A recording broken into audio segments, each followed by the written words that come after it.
तो hi friends, Kolhan university Chaibasa understanding India का यह हमारा ऑब्जेक्टिव क्वेश्चन आंसर है।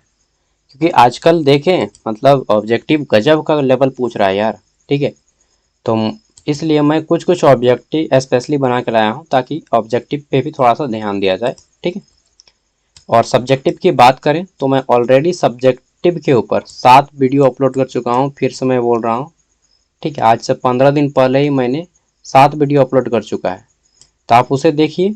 ठीक है, और बाकी मैं टाइम मिलेगा तो कर ही देता हूँ। वैसा बात नहीं कि नहीं फ्री में घर में बैठा रहता हूँ, नहीं नहीं। मूवी तक नहीं देखता हूँ। शायद आप एक साल में 25-30 गो मूवी देखते होंगे, मैं एक साल में मुश्किल से 12-15 गो मूवी देख पाता हूँ। महीना में एगो या 2 गो मूवी देख पाता हूँ। ठीक है, 25-30 गो तो कम बोला, आप लोग तो 50 गो पार कर देते होंगे एक साल में ना। चलिए जो भी है, तो environmental studies objective question answer करने वाले हैं। ठीक है, तो हमारा पहला यूनिट से प्रश्न है।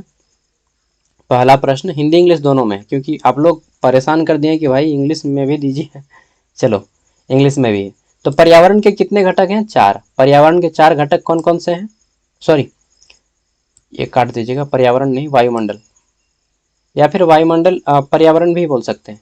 सॉरी, पर्यावरण के 4 घटक हैं। ठीक है, पर्यावरण के कितने घटक हैं? 4। यानी कि हमारी जो पृथ्वी में जितने भी जीव रहते हैं, इन चारों जीवों के कारण ही संभव हो पाया है। वायुमंडल, ठीक है, वायु, जलमंडल यानी कि जल, स्थल मंडल यानी कि जमीन, और जीवमंडल। इन तीनों मंडल के मिलने से बनता है जीवमंडल। ठीक है, उसको बोलते हैं जीवमंडल। किसमें? जहाँ पे जल भी मौजूद हो, वायु भी मौजूद हो और जमीन भी। मतलब जमीन, जल और वायु तीनों मौजूद रहेगा तब ना मनुष्य जीवित रह पाएगा। और इन तीनों मंडलों के मिलने से ही जीवमंडल बनता है।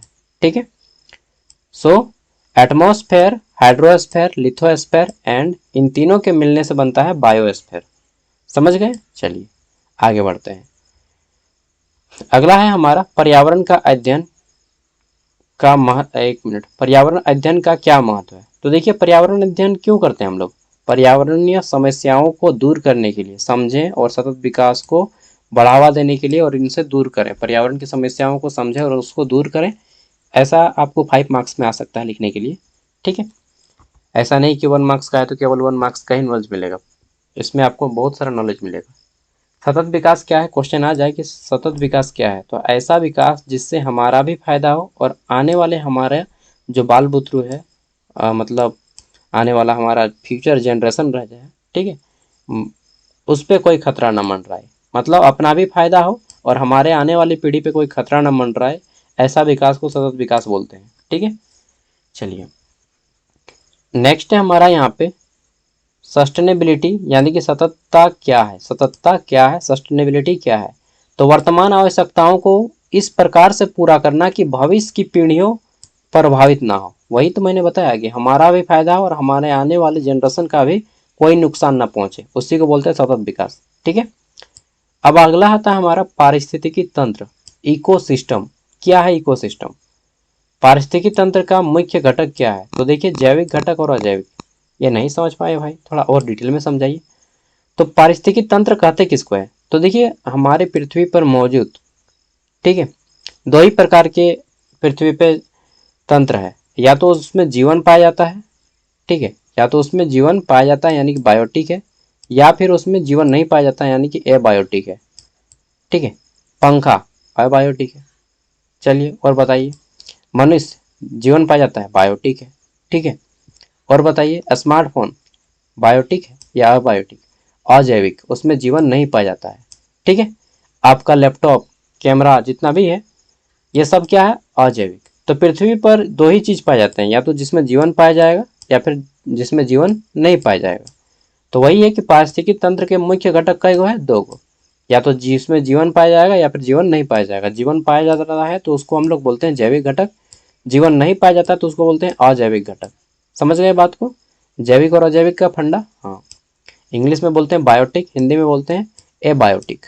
ठीक है, और पारिस्थितिकी तंत्र किसे बोलते हैं? तो जैविक और अजैविक, जैविक घटक और अजैविक घटक के मिलने से आपस में एक तंत्र बनता है हमारा। इसी तंत्र को हम लोग पारिस्थितिकी तंत्र बोलते हैं। मतलब जीवित प्राणी रहने के लिए अजैविक वस्तुओं का प्रयोग करता है। ठीक है, और इस प्रकार हमारा जो सिस्टम बनता है इसी को हम लोग पारिस्थितिकी तंत्र बोलते हैं।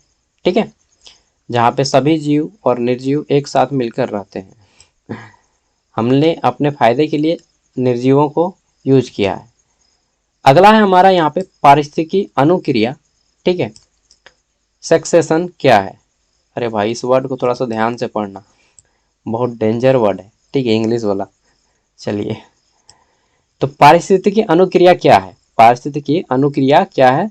सक्सेशन क्या है? तो देखिए, समय के साथ एक क्षेत्र में प्रजातियों की संरचना में क्रमिक परिवर्तन होना, यही हमारा पारिस्थितिकी अनुक्रिया है। अब जैसे मान लीजिए कहीं स्थान पे 2010 में 50 गो जीव था। ठीक है, मान के चलते 50 गो जीव था, और आज से 10 साल बाद अगर देखते हैं 2020 में, ठीक है, तो यहाँ पे हो गया है 5000। तो अचानक से बहुत ज़्यादा परिवर्तन हो गया, तो इसको क्या बोलेंगे हम लोग? पारिस्थितिकी अनुक्रिया। ठीक है, समय के साथ एक क्षेत्र में प्रजातियों की संरचना में क्रमिक परिवर्तन, या तो परिवर्तन घट भी सकता है या फिर बढ़ भी सकता है। अब सपोज दैट कहीं पे 5000 जीव था और 10 साल बाद हम देख रहे हैं कि यहाँ पे मात्र 50 को जीव बचा है, तो क्या हुआ? बिल्कुल ही बदल गया सिस्टम। तो इस प्रकार का जब परिवर्तन होता है किसी भी स्थान पे, जब जीवों की संख्या में अचानक से कमी या वृद्धि नजर आती है, ठीक है, तो इसको हम लोग बोलते हैं पारिस्थितिकी अनुक्रिया। ठीक है, समझ गए होंगे? नहीं समझे तो नोट करते चलिएगा। अगला है फूड वेब क्या है? खाद्य आहार जाल क्या है? ठीक है, फूड वेब आहार जाल क्या है, या हम लोग इसको बोलते हैं खाद्य श्रृंखला क्या है? ठीक है, खाद्य श्रृंखला। अरे यार, इसमें ना सही रूप से काम नहीं करता है, हम नोट का ही प्रयोग करेंगे। ठीक है, खाद्य श्रृंखला क्या है? तो देखिए, खाद्य श्रृंखला क्या होता है? पारिस्थितिकी तंत्र में परस्पर जुड़ी हुई आहार श्रृंखलाओं का एक जाल बनता है। ठीक है, खाद्य श्रृंखला कहते हैं। आप हमारा वो वीडियो देखिएगा, 15 दिन पहले हम बनाए उन सभी को, मैंने बहुत डिटेल में इमेज के साथ समझाया है। जैसे ये घास है, घास को किसने खाया? कीड़ा ने खाया, कीट ने। तो घास को किसने खाया? कीट ने। अब कीट को किसने खाया?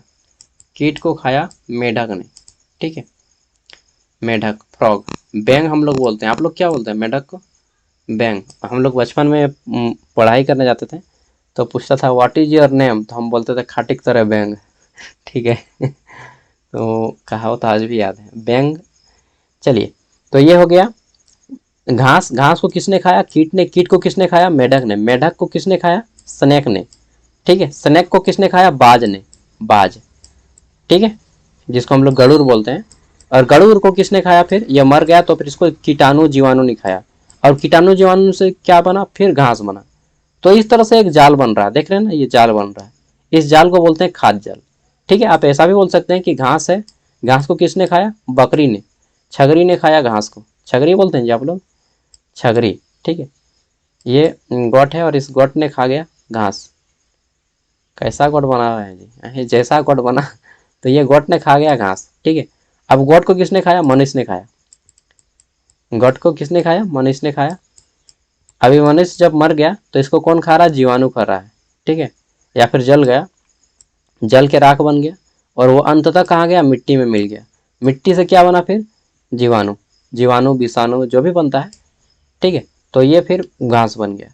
तो इस तरह से एक जाल बनता है, इसी को बोलते हैं खाद्य जाल। समझ गए होंगे? मैंने अगर हमारा पुराना वीडियो देखिएगा 15 दिन पहले वाला, लिखिएगा ना यूट्यूब में, understanding India, sorry, environmental studies semester 1, ज्ञान सागर, कोल्हान यूनिवर्सिटी, आ जाएगा। ठीक है, पार्ट 1, पार्ट 2, पार्ट 3 करके मांगिएगा तो 7 को पार्ट आ जाएगा टोटल। ठीक है, तो ये जो है ये जाल बन रहा है, खाद्य जाल। अब खाद्य जाल में ये जो पहला है इसको बोलते हैं उत्पादक। क्या बोलते हैं? उत्पादक, क्योंकि ये उत्पादन कर रहा है। ठीक है, ये उत्पादन कर रहा है, सबसे यहीं से तो शुरू होता है ना, यहाँ से फिर रिवर्स मारता है। तो ये उत्पादक हो गया। इसके बाद घास को जो खाएगा वो कहलाएगा प्रथम उपभोक्ता। क्या कहलाएगा? First consumer. ठीक है, अब उसके बाद जो खा रहा है उसके बाद दूसरा नंबर पे, तो ये द्वितीयक उपभोक्ता। ठीक है, फिर इसको जो खाएगा तृतीयक उपभोक्ता। जैसे यहाँ पे देखिए, उत्पादक कौन है? घास। घास हमेशा उत्पादक कहलाता है। ठीक है, और उत्पादक जो रहता है हमेशा क्या रहता है, स्वपोषी रहता है, मतलब अपना भोजन स्वयं बना रहा है। ये घास जो है अपना भोजन स्वयं बनाता है, घास हो सकता है, पेड़ पौधा हो सकता है, ठीक है। फिर इसको कौन खा रहा है, तो यहाँ पे खा रहा है हमारा कीट। तो यहाँ पे प्रथम उपभोक्ता कीट है, दूसरा उपभोक्ता कौन है, यहाँ पे मेढक, बैंग, बैंग यहाँ पे दूसरा उपभोक्ता है। तीसरा उपभोक्ता कौन है, तो थर्ड हमारा जो कंज्यूमर है वह कौन बन रहा है, मेढक को कौन खा रहा है, स्नेक, ठीक है, ये थर्ड उपभोक्ता है। फोर्थ कौन हो रहा है, यहाँ पे बाज हो रहा है, बाज हमारा फोर्थ उपभोक्ता है, ठीक है। और फिर अंतिम में आ जाता है जीवाणु। जीवाणु और कीटाणु विषाणु जितना भी है ये सब, इसको हम लोग बोलते हैं अपघटक। क्या बोलते हैं, अपघटक, इंग्लिश में बोलते हैं डीकम्पोजर, अपघटक, ठीक है। समझ गए इन बात को, ये खाद्य जाल का मैंने आपको सीरीज समझा दिया। तो अब पूछा रहा है कि खाद्य जाल क्या है, ठीक है, आहार जाल क्या है या खाद्य जाल क्या है। तो पारिस्थितिकी तंत्र में परस्पर जुड़ी हुई आहार श्रृंखलाओं को खाद्य जाल कहते हैं। एक दूसरे से जुड़ा हुआ है ना, चाहे इस तरह से भी लिख सकते हैं कि पारिस्थितिकी तंत्र में एक दूसरे से जुड़ी हुई जीवों की श्रृंखला को, ठीक है, पारिस्थितिकी तंत्र में जुड़ी हुई एक दूसरे से जीवों की खाद्य श्रृंखला को खाद्य जाल कहा जाता है, या आहार श्रृंखला को खाद्य जाल कहा जाता है, ठीक है। अपने तरीके से आप लिखिए अब आप, और इमेज बना के दिखा दीजिएगा, मास्टर खुश हो जाएगा। सही बता रहे हैं। पारिस्थितिकी पिरामिड क्या है, define ecological pyramid. What is ecological pyramid, तो देखिए पारिस्थितिकी पिरामिड इस तरह से बनता है, ठीक है, इस तरह से पारिस्थितिकी पिरामिड बनता है। तो पिरामिड देखिए धीरे धीरे क्या हो जा रहा है, पतला होते जा रहा है, ठीक है। तो पारिस्थितिकी पिरामिड प्रत्येक पोषण स्तर पर ऊर्जा, संख्या, बायोमास, ग्राफिकल चित्रण, एक मिनट यार, ऊर्जा का पिरामिड कैसे होता है, इस तरह से होता है, ठीक है। ये मैंने अच्छे से नहीं बनाया, सॉरी सॉरी सॉरी सॉरी, मैं इसको नेक्स्ट वीडियो में कवर कर दूंगा पारिस्थितिकी पिरामिड के बारे में, ठीक है। इसको इमेज के थ्रू बताना पड़ेगा आपको।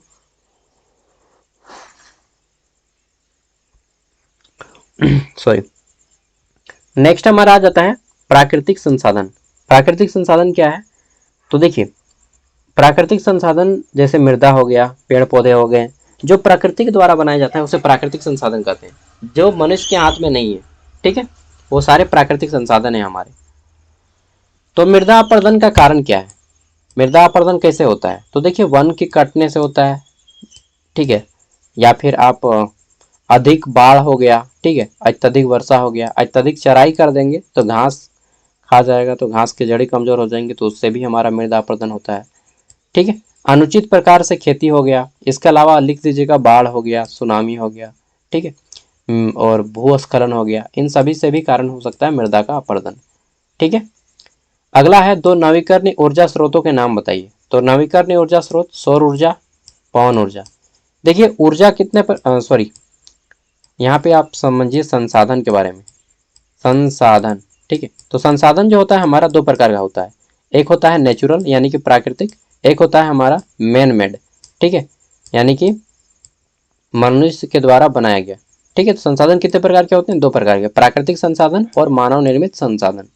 मानव निर्मित संसाधन जो मनुष्य के द्वारा बनाए जाते हैं, जैसे फैन, पंखा क्या है, मनुष्य के द्वारा बनाया गया है, तो ये क्या हो गया हमारा, ये हो गया हमारा मानव निर्मित संसाधन। वहीं हम लोग बोलेंगे वाटर, पानी, जल, की बोट है एटा, तो एटा बोट है हमारा नेचुरल संसाधन, ठीक है, नेचुरल रिसोर्सेज। वाई, बिकॉज इसको जो है मनुष्य नहीं बना पाएगा।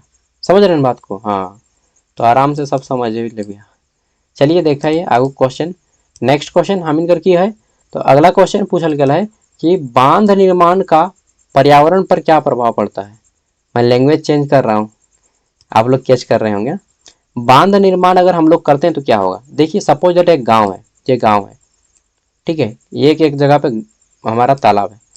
अगर तालाब रहेगा, इधर नदी है, चाहे कुछ भी मान के चलिए, ठीक है, इस साइड से पार हो रहा है, तो अगर तालाब रहेगा ना तो क्या होगा, और इससे काट के फिर ऐसा दे दो, गांव में अगर तालाब रहेगा ना तो पूरा गांव का पानी कचड़ा नहीं होगा, जब भी वर्षा होगी तो कहीं पे पानी रुकेगा नहीं, सब पानी आके तालाब में, बांध में आके घुस जाएगा, ठीक है।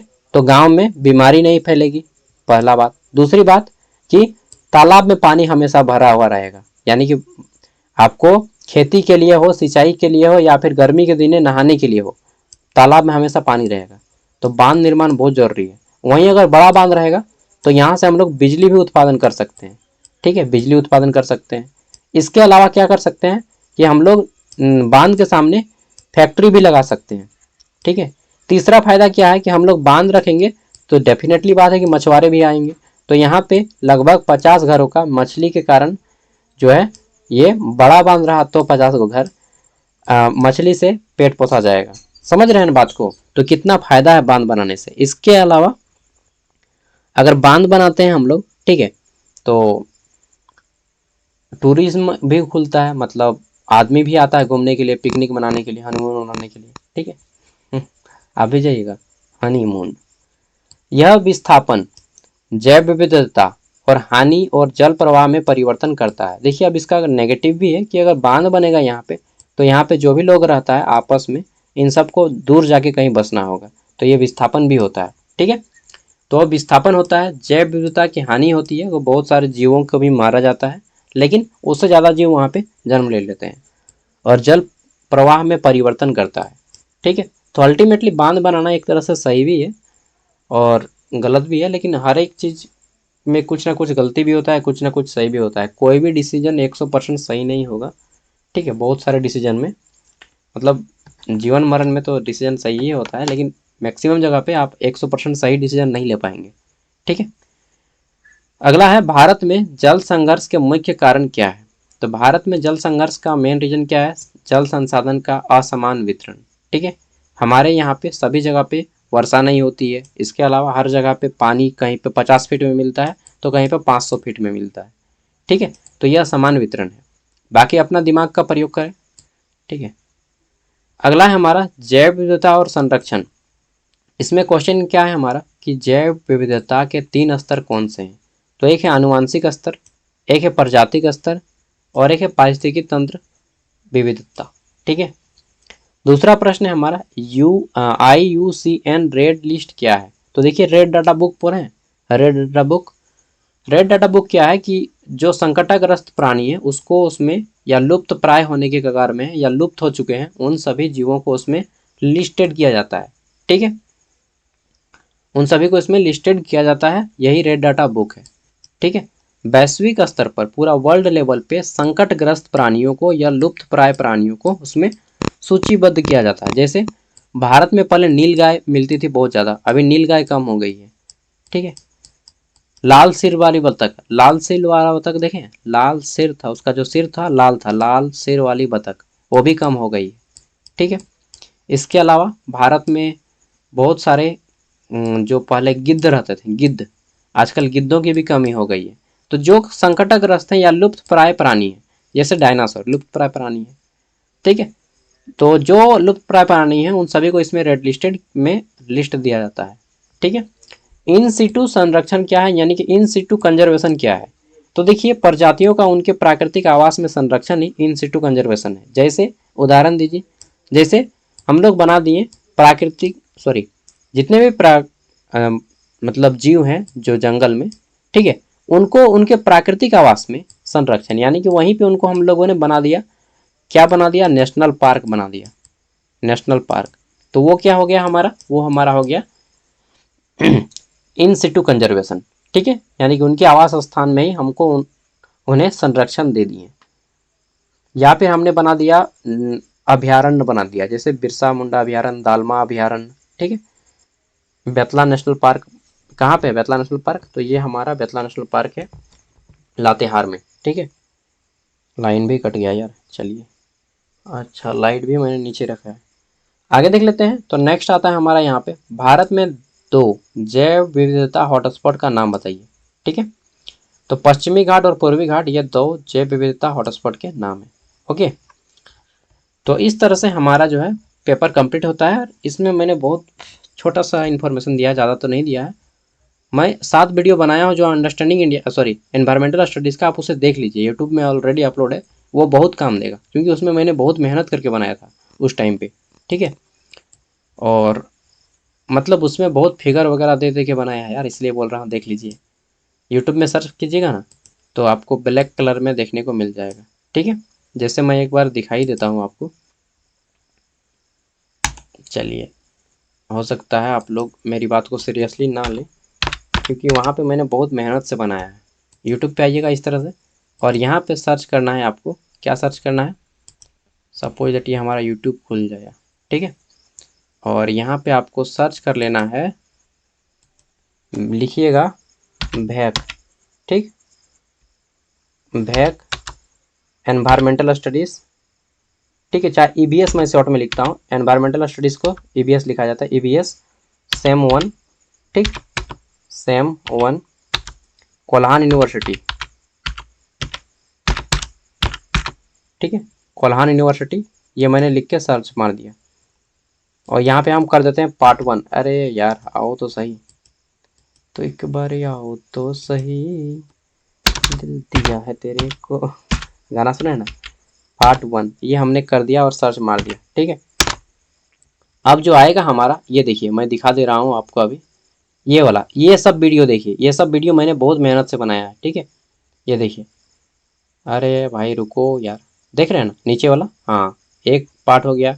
उसी तरह से मैंने बहुत सारा अपलोड किया है, पार्ट 1 हो गया, और कहाँ गया भाई साहब, मतलब ये पार्ट 5 हो गया, सर्च करते जाइएगा ना मिल जाएगा, पार्ट 2 हो गया, पार्ट 3 हो गया, पार्ट 6 7। तो ऑलरेडी मैं हर क्वेश्चन करा चुका हूँ, ठीक है। आप बस मेहनत कीजिए, मुझे मेहनत थोड़ा कम करवाइए, मैं थक चुका हूँ बहुत मेहनत करके, ठीक है। ऐसा नहीं है कि मैं हार मान दिया हूँ, बस थक गया हूँ, ठीक है। और मैं इसका PDF का लिंक वीडियो का डिस्क्रिप्शन में दे रहा हूँ। थैंक यू, बाय, जो लोग लास्ट तक देखे हैं उसके लिए। और हमारा एक प्रश्न है, चलिए बताइएगा। हमारा प्रश्न ये है कि झारखंड के वर्तमान शिक्षा मंत्री कौन है, ये बताइए, क्योंकि वो बहुत नालायक है, मतलब लायक नहीं है उस पोस्ट के। झारखंड के वर्तमान शिक्षा मंत्री कौन है? बाय।